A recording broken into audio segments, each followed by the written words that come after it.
ఏశావు నాకు ఎదురుగా వచ్చిన ఆ గుంపంతయు ఎందుకని అడుగగా అతడు, నా ప్రభువు కటాక్షము నా మీదకు వచ్చుటకేక అని చెప్పాను.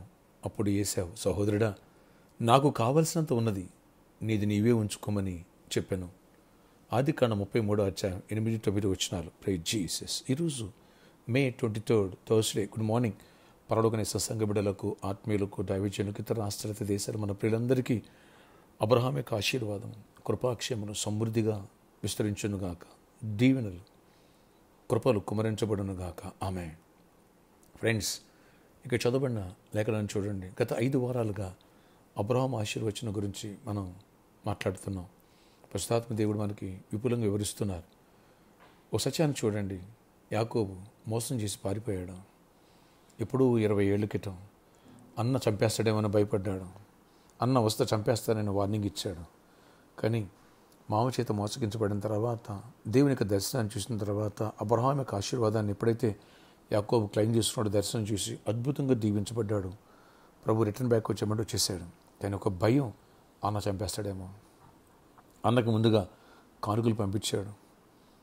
ఆ కానుకలు చూసినటువంటి ఏశావు యాకోబును కలిసి, సహోదరుడా, ఇవన్నీ ఎందుకు అంటే, నా ప్రభు కటాక్షం నా మీద ఉండాలని. అంటే, ఎందుకయ్యా, నాకు కావాల్సినంత దేవుడు దీవించాడు, నీది నువ్వు ఉంచుకోమన్నాడు. Praise Jesus. ఇక్కడ చూడండి, అబ్రహాం ఆశీర్వాదం ఏశావు మీద కూడా కుమ్మరించబడింది. కాబట్టి ఏశావు ఇటు ఫైనాన్షియల్గా బ్లెస్ అయ్యాడు. ఎస్, అంటే యాకోబే కాదు, ఏశావు కూడా దీవించబడ్డాడు. ఒకవేళ యాకోబు ఒక్కడే దీవించబడినట్టయితే ఏశావు కయ్యూన్లాగా ఏబేలును చంపేసినట్టుగా చంపేసేవాడేమో.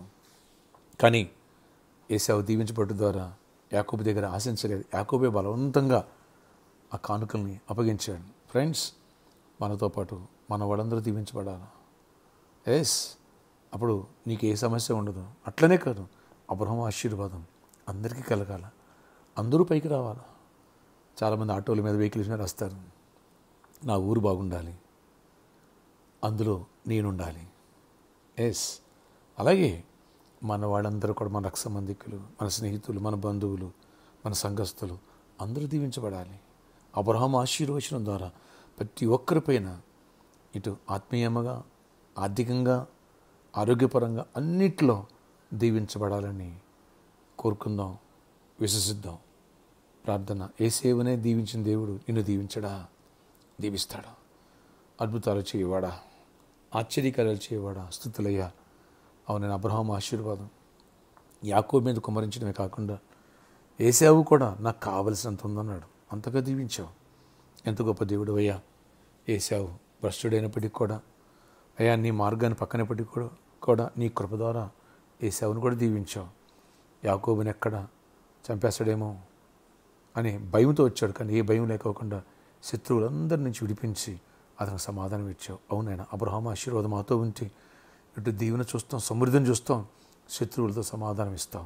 అటు లాబాను యాకోబుని ఏం చేయలేపాడు, ఏశావు ప్రభు వచ్చి హక్ చేసుకున్నాడు. కనుక అలాంటి కృప మాకు దయచేసి సమృద్ధినివ్వండి. అయినా శత్రువులకు మా పట్ల ప్రేమను, భయాన్ని పుట్టించండి, చీకటి తొలగించండి. ఇటు కృపా సమృద్ధినివ్వండి. గృహాలు ఇవ్వండి, జాబులు జాబ్స్ ఇవ్వండి. అయినా హైక్స్ ఇవ్వండి, ప్రమోషన్స్ ఇవ్వండి. గవర్నమెంట్ సెక్టర్లో జాబ్స్ ఇవ్వండి. అద్భుతాలు చేయండి అయ్యా. ఫైనాన్షియల్ ప్రతి ఒక్కరు దీవించబడాలా. గుడ్ హెల్త్ ఇవ్వండి. యేసు నామములో ప్రతి బలహీనత తీసేయండి. వేళ్లతో తొలగించే ప్రతి బలహీనత, ప్రతి వ్యాధిని తీసేయండి. మరణకరమైన వ్యాధి కూడా కొట్టివేయండి. కృప చూపించండి. ఆ ప్రామిస్ ల్యాండ్లో ఆయన మంచిగా మందిరం కట్టుబడడానికి కృప తెరవండి. ఇంకా వీళ్ళతో మాట్లాడిన పోస్ట్ పోన్ చేస్తున్నారు. ఈరోజు ఆ ప్రాబ్లమ్స్ అన్ని సాల్వ్ అవ్వాలి, కన్స్ట్రక్షన్ అవ్వాలి. కృప చూపించండి, అన్నింటిలో దీవించండి. నీ కృపాక్షేమం ప్రతి ఒక్కరు దయచేయండి. నెమ్మదినివ్వండి, శాంతి సమాధానం ఇవ్వండి. నాయన ఈరోజు బర్త్డే, వెడ్డింగ్ అర్జమెంట్ కూడా దీవించి దీర్ఘాయుష్ కృప సమాధానం ఇవ్వండి. గర్భఫలాలు ఇవ్వండి. మ్యారేజ్లు అవ్వాలా, సమాధానం ఇవ్వండి. అన్ని విషయాలు నీ ఆశీర్వాదం మాపై పరిచయం కుమరించండి. వచ్చే సండే అబ్రహాం ఆశీర్వాదం పార్ట్ 6 గురించి మాతో మాట్లాడండి.